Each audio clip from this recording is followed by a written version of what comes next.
Welcome to Islamic Life Coach School Podcast. Apply tools that you learn in this podcast and your life will be unrecognizably successful. Now your host, Dr. Kamal Akhtar. Hello guys, it is so exciting to be here.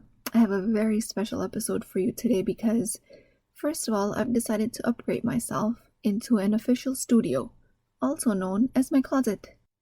So I'm sitting here in my closet with my equipment, so the sound quality will be different, hopefully better, only because I have an extra special episode for you guys today.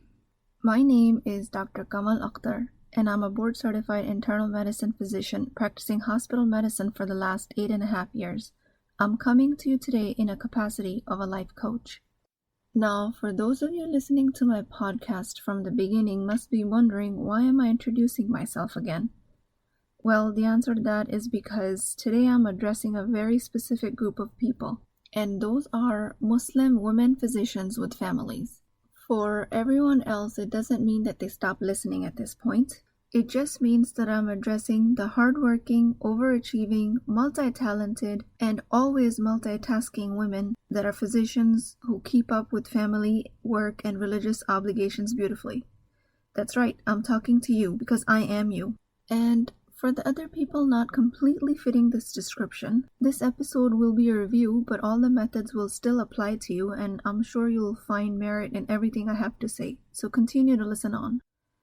So, to my physician friends, I wanted to let you know that I've created the Islamic Life Coach School because I had everything in life and I was still unhappy and somehow made to believe that I was a bad Muslimah. It was such a struggle for me until I found a specific formula that I applied to life coaching, and I'm about to teach you. I had worked so hard, I've gotten straight A's as a student, followed all the rules, had a beautiful family, alhamdulillah, but I always felt overwhelmed. And overworking wasn't even a part of it all the time. I'd feel overwhelmed even on my time off.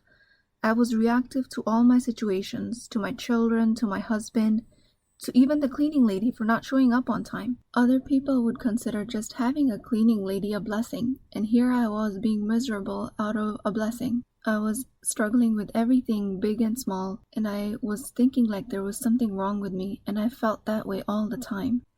How was it that I got to this point in my career and still felt like a failure? They didn't warn me about this in med school or residency.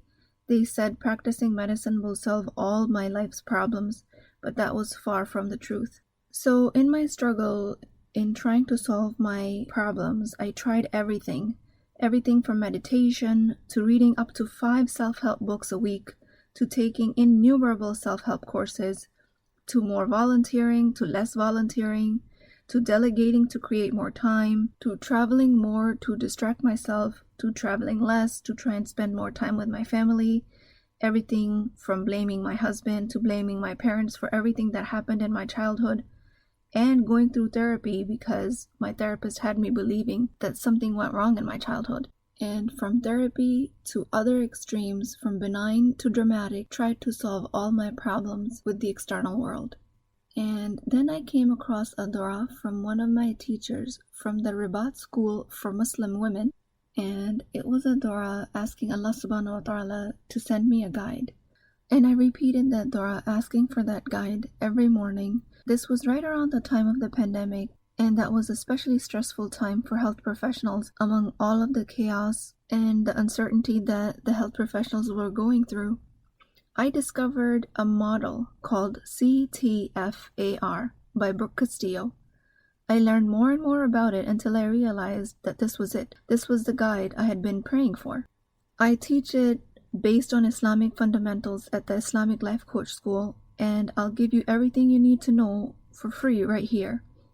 I applied this formula to time management and it has changed my life. So what is the formula? CTFAR. It is an abbreviation that stands for C for circumstances, T for thoughts, F for feelings, A for actions, R for results. Now I'm going to review some basic descriptions of all of these. C for circumstances. These are always outside of us, always neutral, always out of our control, and have to be provable. An example of a circumstance would be the weather, a statement from another individual, an agreed upon fact, And we set the standard of these circumstances so much so that they're provable to other people, for example, like in a court of law. Next is the letter T, which stands for thoughts. Thoughts are created in our heads based on the circumstance. What is it that we're thinking about based on a neutral circumstance? Thought, very simply speaking, are of two origins, the higher brain or the prefrontal cortex, or the lower brain, being the hindbrain and the amygdala, also called the primitive brain. The next letter is F for feelings, which are generated by our thoughts that serve as fuel of our actions. Feelings are emotions in our body that we feel as a direct result of a thought. The next letter is A, which stands for action. Actions is something we do based on how we feel. Sometimes we take strong actions based on positive feelings, and sometimes we go into inaction based on negative feelings. So inactions also lie in this line. The next letter in the formula is R, which stands for results. These are the results that we have generated based on our actions that we took. The power of this formula and the reason it changed my life lies in the T line. The circumstances are always outside of our control, that is the C line. Afterwards, starting from the T line, which are our thoughts, everything is in our control. And recognizing what we choose to think about our environment can change all of the subsequent lines, including the feelings, actions, and the results that we generate. They don't teach you that in medical school. Actually, they don't teach you that in any professional school. And all of the self-help books and courses focus on changing one thought: how to be a good parent, how to be happy, how to be a good boss. What I've learned from this formula is that you can literally apply it to every aspect of your life because it's based on your thought, which is coming from the most powerful tool of the human body, which is your brain, and above all, your conscious brain. Problems I faced with the self-help industry was they tell you to change one thought, and then you're stuck in the same negative thought loop as soon as you're facing another difficult situation. Now, don't get me wrong about the self-help industry. I derive a lot of lessons from other people's expertise, and I apply them. But what I'm trying to say is I've never found anything more inclusive than this formula that will help you change your life and get the results you want. At the Islamic Life Coach School, it is my mission to provide superior mental health and emotional intelligence, and I'll give you some examples as to how the formula can do that. This is going to make for a long podcast, but by the end of this podcast, you will understand why you are reactive to so many of your life situations and why you went to school for almost $200,000 in debt and came out still unhappy. What to do with the burnout related to work and the overwhelm created by having a career and a family life. You can have both. No longer will you wonder who are these people who always look so put together and are doing so much. Now, before I teach you the workings of the formula, I want to add a disclaimer here. As a practicing physician, I have tremendous respect for all my colleagues in the mental health field, and I am not at all claiming that this formula will fix all mental illnesses.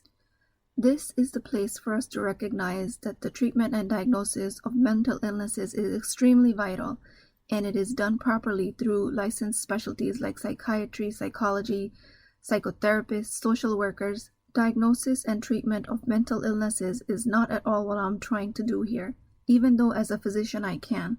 But I want to be very clear from the beginning that I will not be providing any treatment or diagnosis related to mental illnesses. If I do feel someone needs those services, I will refer them out. Additionally, I want to clarify that according to my standards, I do not define mental health as a lack of mental illness, which is unfortunately the standard where most of the society operates out of today, meaning if you don't have a mental illness, it must be that you're mentally healthy, which unfortunately is not the case. Now, this is a topic for a whole another podcast, but I want to clarify it here since I want to let you know that that is not the standard where I will be operating from, which is a very low standard in my opinion. Now, going back to the formula, the meat of the podcast that I promised you. The formula CTFAR as it applies to busy physician moms. Here we go. I will start with an example in situations as we commonly face them, and these examples are mostly related to time management. First example, C line. circumstance. I have 15-minute slots to see an office patient. T-line, thought. That is not enough time, especially given all the chronic problems patients have. F-line, feeling. Overwhelmed, frustrated, inadequate. A-line, action. I rush through the appointment. I worry about the time. I worry about how much I have to chart and how much I have to document. I don't pay attention to the patient. That's the inaction example. Result. R-line. Unsatisfied patient. I go over the scheduled time because of lack of focus. Poor patient satisfaction score. I've proven my thought to be true. At this point, I'll offer you that since we learned in the beginning of the podcast that the T-line or the thoughts can be of two origins, higher brain and the lower brain, the thought that this formula is based on is actually from the lower brain. The thought in this example, I don't have enough time, is rooted in scarcity, is rooted in fear, which are both primitive brain functions. I will also offer you that most of us these days are functioning from the lower brain thoughts as default. So we're stuck in this default pattern, and then most of our actions coming from lower brain thoughts, and then we're made to believe that there is something wrong with us. But the power is that you have the authority and the choice of changing that lower brain thought into a higher brain or prefrontal cortex thought, which changes all of the subsequent lines of F, A, and R, meaning it gives you an entirely different result, something that you would much rather have. Now, let's take the same example and insert a higher brain or a prefrontal cortex thought instead. C-line, circumstance. I have 15-minute slots to see one office patient. Thought. T-line. That is enough time to address one problem. F-line. Feeling. Adequate. Confident. A-line. Action. I address the most pressing problem that the patient presents with. I educate the patient on the nature of the visit and welcome them for another visit for other problems. R-line. Result.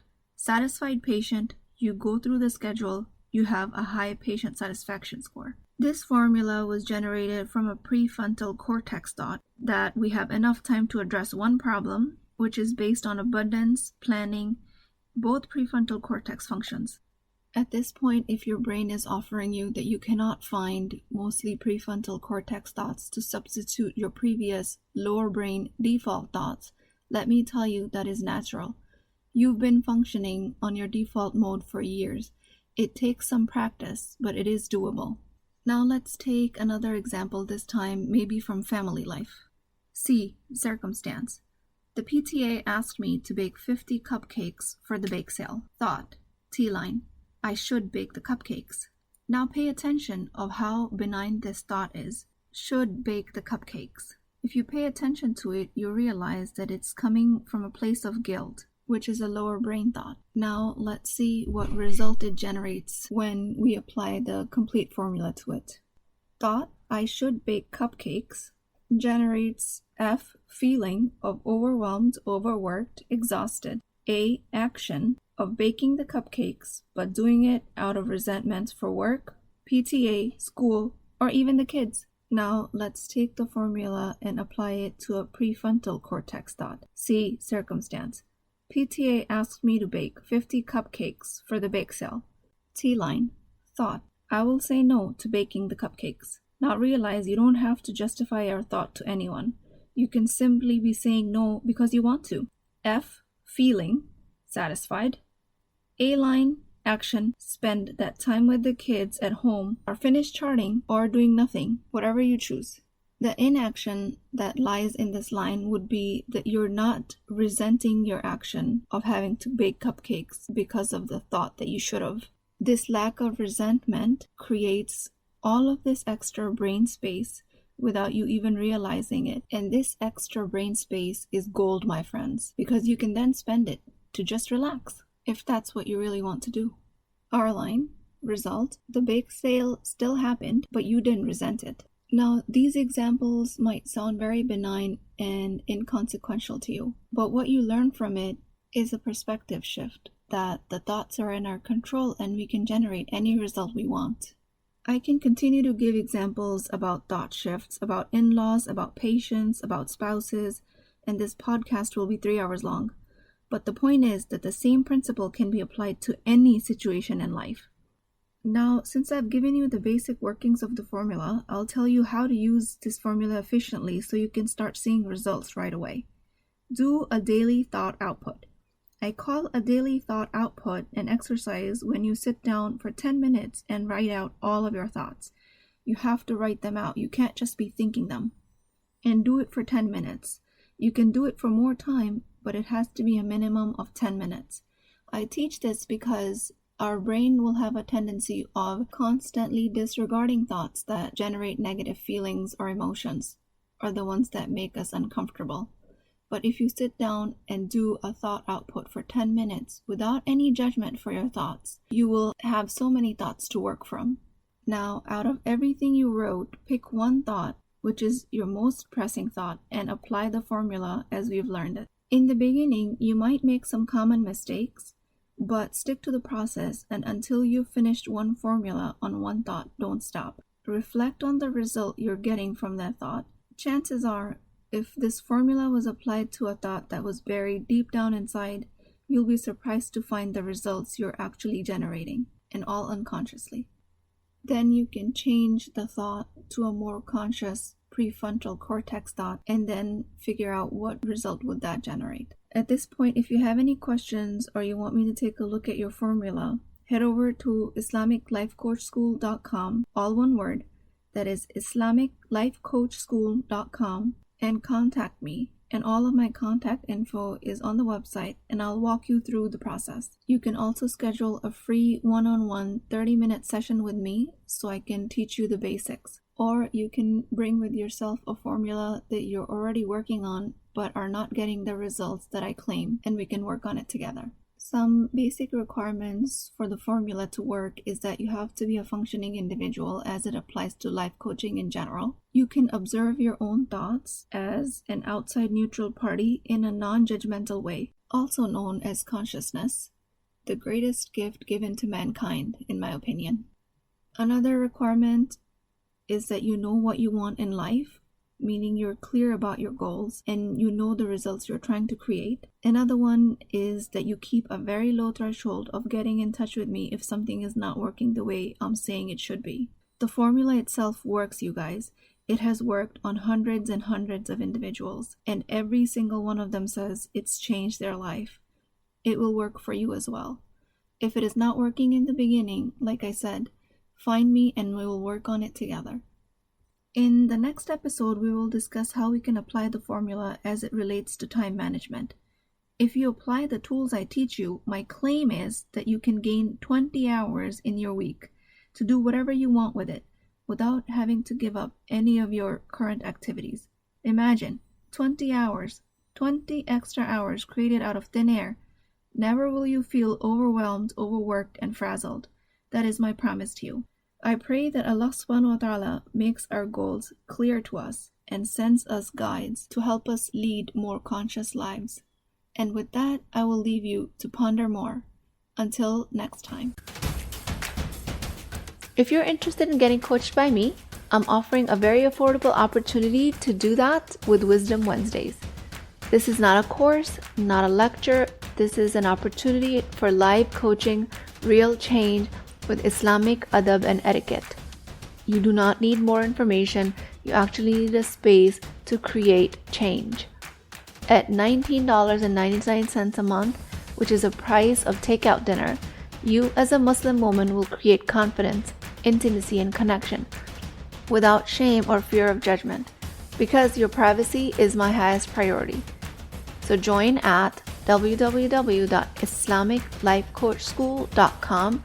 Resources, Wisdom Wednesdays. I'll see you inside, inshallah.